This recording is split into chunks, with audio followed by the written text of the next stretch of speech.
After not seeing him for a month, John thrust a divorce lawyer's business card at me without even asking, "Are you okay?" or "How are you feeling?" Divorcing a wife who doesn't work, pay me $1,000 a month as alimony sounds good. Take care, John chuckled as he said this, standing beside him. Emily was wrapping her arm around him, wearing a similar smug expression.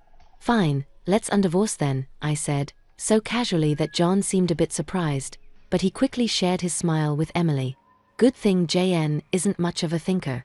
It makes my plan easier to execute. After the divorce papers got approved, I decided to start my revenge plan on both of them. I will make them cry as a celebration of my recovery. My name is Sarah Wolf. I'm a 47-year-old illustrator. I also work as a children's book author. I just love drawing. I have 2 childhood friends, JN and Emily. They're important friends to me, and JN is also my husband. It all started when John asked me out as I was heading to a different college after high school. I was surprised. I thought he was into Emily, but I couldn't say no to a confession from John, whom I had secretly liked. After some thought and consultation with Emily, I accepted John's proposal. Emily's behavior had been a bit problematic since our teens, but she was still a dear friend to both John and me. However, Emily had a tendency to snatch other people's boyfriends and then dump them once they became obsessed with her, causing problems time and again. Her parents were concerned, so John and I often spent time with her to watch over her. John and I got married. When we were 25, 4 years later, Emily brought her fiancé into our lives. His name was George, a professional working for a top-tier company. "Nice to meet you, Sarah and John. I've heard so much about you. Looking forward to our future together," George said. He was very polite, and we all got along immediately. We would get together during holidays and vacations, taking trips or going on long train rides to enjoy some drinks. However, things started falling apart after Emily got pregnant 2 years into her marriage. John and I originally had many siblings, so there was no worry about an heir, so we decided we didn't need children. Both of us love kids, but weren't keen on actively caring for them. Besides, we loved our freedom to travel and enjoy drinks. We often found it heartwarming to see families with children, but it was never more or less than that. When Emily announced her pregnancy, John's attitude started to change. He quit smoking because Emily said she couldn't stand the smell and even offered to drive her to her doctor's appointments using his vacation days. I warned him, "George might get upset if you're always with Emily," but John argued back, "You have work, don't you? She's our childhood friend, and she's reaching out for help. You're heartless. I've been buying things and helping where I can, but going with her to the obstetrician is crossing the line," I said. When I said that, John frowned, then glared at me. "Why?" "Because Emily wants it, right? She says she's anxious about the checkup. I can't just let her go alone. If she's anxious, all the more reason for George to go with her, right? If you go with her every time, it's almost like you're the father of the baby in her belly." John grew jealous. "You're not going to get pregnant anyway, so what's the problem?" He didn't take my concerns seriously and instead started to snap, saying I was being annoying. We had hardly ever had a fight during our marriage, but things changed when Emily got pregnant.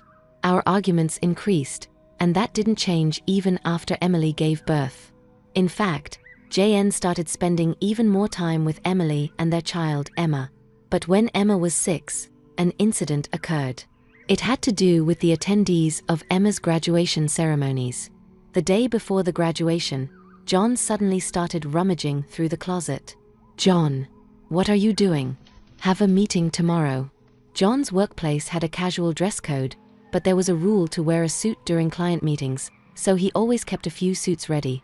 But they were all thrown on the bed. "Now, no. Just trying to decide what to wear for the graduation ceremony." "What? You're seriously thinking of attending the graduation?" "Yeah, George can't make it." Emily asked me. "Wait, that's absurd." No matter how you look at it, I inadvertently raised my voice in denial. Immediately, John's face turned sour. I knew he occasionally picked Emma up from kindergarten, and I had done so myself when asked. Yet, It was nonsensical for a childhood friend who wasn't even a biological parent to attend a graduation ceremony. What, you still doubt me and Emily? I'm disappointed that you can't even help out. That's not the point. Anyway, I'm attending the graduation tomorrow, so iron a shirt properly, John said, abruptly ending the conversation, leaving me behind and going to the bedroom. I had no choice but to call Emily. Hello, Emily, about tomorrow. Ah, sorry about tomorrow. I'm borrowing John, but won't George be upset about the graduation attendance, Sarah? What are you talking about? Obviously, I haven't told George that the graduation is tomorrow. I'll tell him after the ceremony. I was shocked to learn that George didn't know about the graduation schedule. Upon further questioning, it seemed that Emily hadn't informed George about any of the kindergarten events so far, and John had been acting as the father at the kindergarten, which made me dizzy with its selfishness. Wait a minute, Emily, isn't that extremely unreasonable? It's disrespectful to George, and just because he's a childhood friend. What's wrong, Sarah? You're scary. Well, see you tomorrow. Wait, Emily. I was trembling with anger at Emily, who unilaterally hung up the phone. Still, in the end, I ironed a shirt, prepared a tie, and the next morning saw John off to Emma's graduation ceremony. Since then, Emily and John started going out more frequently, from once a month to once a week, and then to 3 times a week. Eventually, even George seemed to have some suspicions. And one day, while John and Emily were out, he visited our house alone. I'm sorry for visiting you late at night. There's something that's been bothering me. Is it about the two of them? Yes. I would like you to take a look at this. George showed me the GPS history he had installed in Emily's car. It showed that she had been staying at a hotel 3 times a week. All of those days she was out with JN. And just by looking at George's face, I understood what that meant. What do you want to do, George? I want to take revenge on those two. Me too. I can't forgive them for betraying us after all this time. We started planning our revenge on them secretly. First, I started by increasing my income because I had been saving by doing housework and taking care of Emma. My income had drastically decreased. George switched to working from home, and when Emily and John would go out, he would bring Emma to my house, and we would take care of her together. Neither Emily nor John realized that we knew about the relationship, and we were able to gather solid evidence. Once we had collected enough evidence and were ready to take our revenge, we discovered a shocking truth about Emma. George and I struggled with the decision, but we both agreed that we didn't want to hurt young Emma, so we decided to wait until she was an adult to take our revenge. However, even though we decided to endure for 10 years, I was struck with a serious illness. I needed long-term hospitalization, and even at best, I wouldn't be discharged for at least 2 years. Although I could work from the hospital room, it was certain that I would have to reduce my workload. After informing George about the situation, I consulted John. However, John's reaction was no different from when we were making small talk. I'll visit you once in a while, he said. I felt that JN no longer had any affection for me, as he didn't even ask about my condition or the name of the disease. In reality, JN only visited once a month or once every 2 months. And after Emma's 15th birthday, she started acting strangely. Although she used to visit me almost every day right after I was hospitalized, she became distant after her 15th birthday. However, neither George nor I could figure out why, and we were puzzled. Even when we asked Emma, she just said, "Don't worry about it." However, we ended up learning the reason from John, who rarely showed up. Hey, it's been a while. Yeah, it has. JN, who had completely transformed into a flashy appearance, walked in without even knocking. After not seeing him for a month, John just thrust a divorce lawyer's business card at me without even asking, "Are you okay?" or "How are you feeling?" Divorcing a wife who doesn't work, pay me $1,000 a month as alimony. That's the deal, so take care, John said, grinning from ear to ear. Beside him, Emily wrapped her arms around JN with a similar expression on her face. Fine, let's divorce then, I casually agreed, which seemed to surprise Jay for a moment, but he quickly exchanged smiles with Emily. It was good that JN wasn't the type to think too deeply. That's why my plan worked so well. After receiving a notification that the divorce was finalized from John, I decided to start my revenge plan against the two of them. I will make them cry as a celebration of my recovery. I promptly started to take action. First, I contacted George to transfer hospitals. Then I informed my lawyer that they would be mediating between the two parties from now on. George also began to act at the same time. He moved near my new hospital with Emma, and he started to visit me frequently.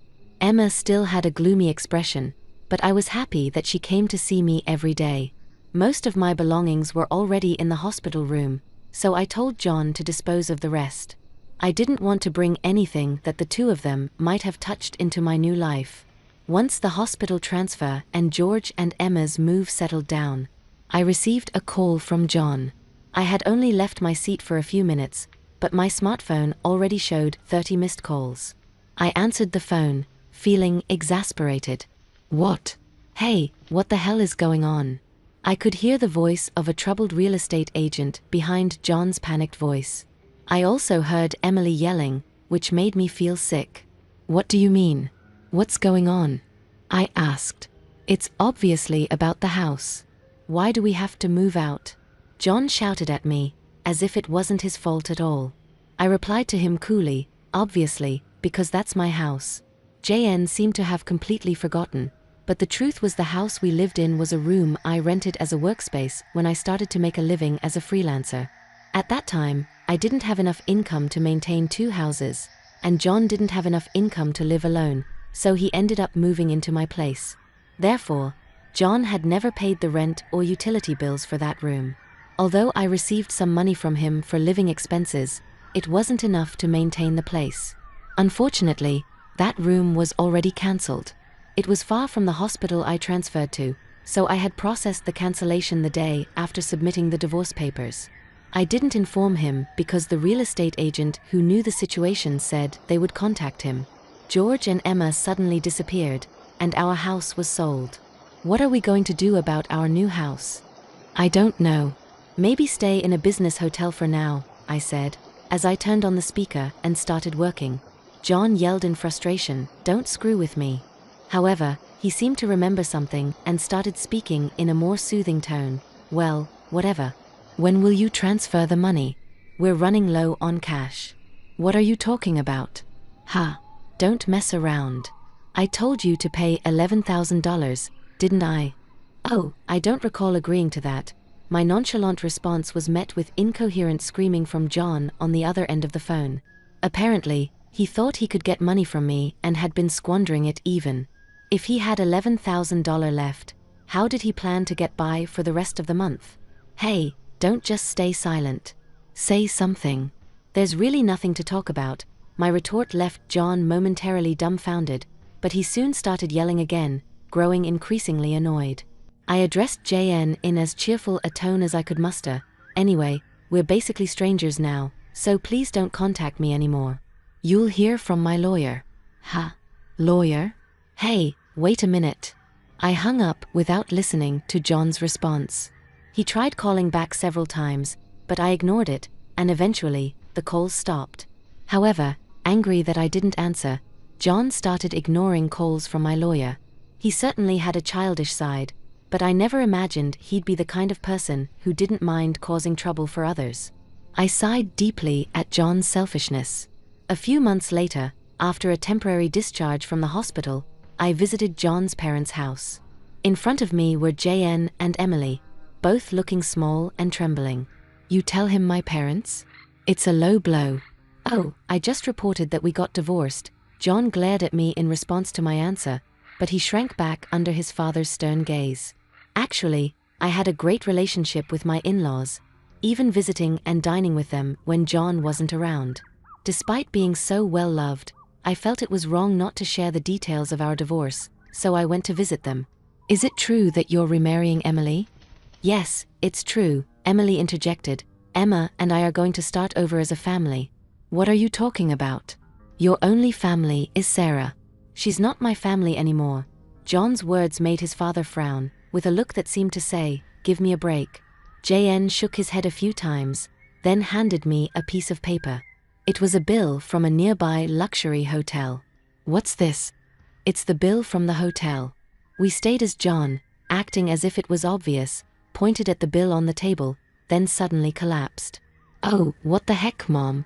I didn't raise you to be like this. My mother-in-law, gasping for breath, was met with a look of disbelief from John. Next to him, Emily wore the same expression. Why are you so angry? It's just that the family is changing because I'm getting married. Plus, you'll have a grandchild, a blood-related one at that. Aren't you happy? You too didn't. My mother-in-law, looking as if she couldn't believe what she was seeing, glanced at me, then turned her gaze to Emily. Both my in-laws understood that I didn't want children and still treated me as their own daughter. Of course, they treated Emily, my childhood friend, similarly, but there was always a boundary between a daughter-in-law and a friend. I remembered Emily often complaining about that, so I was certain my mother-in-law wouldn't be happy about this situation, and Emily should have known it too. You do, Emma, right? It'll be your grandchild, so you'll be happy, right? It's because she's a child I've known since she was little. Oh, but half of her blood is from John, right? Even after all this, Emily, showing no sign of remorse and acting as if she couldn't understand the problem, gave me goosebumps. At that moment, someone who had been silent until now spoke up. Enough already. It's disgusting. Hot Emma, who had been playing with her smartphone in the corner of the room, spoke to Emily without looking up. The room fell into stunned silence. My dad is the only one I consider my father, whether we're related by blood or not. He's the only one. But you know, JN has always been the one to attend your school events. I heard everything from Dad, how he was always informed of the event dates after they were over, how eventually even the events themselves were kept from him. But Dad always said I was his daughter, so I am his daughter, and I will never be yours. Emma glared at Emily as she said this. Then, sitting beside me, she switched to a more concerned tone. You know, when I found out about this, I thought you would hate me. But Dad said that wasn't the case, so I came here today, Emma. I love you so much. You were so kind to visit me every day while I was in the hospital.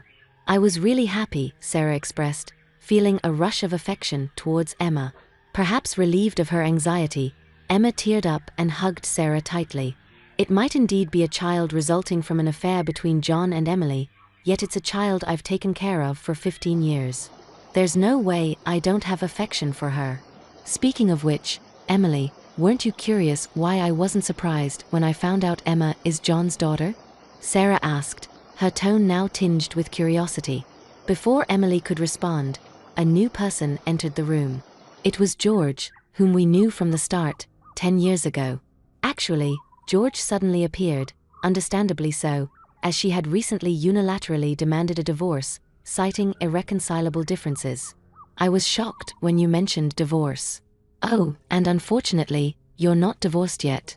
The divorce papers are still here. Didn't you notice? George revealed, causing a collective gasp in the room. Sarah figured it wasn't in Emily and John's nature to confirm things, but she couldn't help but be stunned that Emily, despite the 100-day waiting period for women to remarry, had noticed for months. So, Emily is still my wife, and Emma is still my daughter. Well, since there won't be a wife, though, John's voice trailed off as realization dawned on him. Wait, what do you mean a 15-year-old can choose their parent? That's not true. Emma wants to be with Mom, right? Emily said. With that, I looked at Emma. Emma frowned at Emily and held my hand. Emily was speechless at that and glared at me. Then, John suddenly burst into laughter. So that's what it is. You two are together, huh? But too bad, isn't it impossible to live on George's salary alone? Can you stop making weird assumptions? John's laughter filled the room, but his tone turned mocking. Also, it seems George earns double the amount you think, Emily. Know about it, huh? It's probably a bluff, though. Besides, it's impossible for you to work while dealing with your illness. You'll just die miserably somewhere, John continued, his words laced with sarcasm. This time, I laughed at John's huge misunderstanding. Seeing me start laughing, John was getting frustrated. You didn't know about my income, did you? Ha. It's probably just a bit more than a part-time job. No, it's different.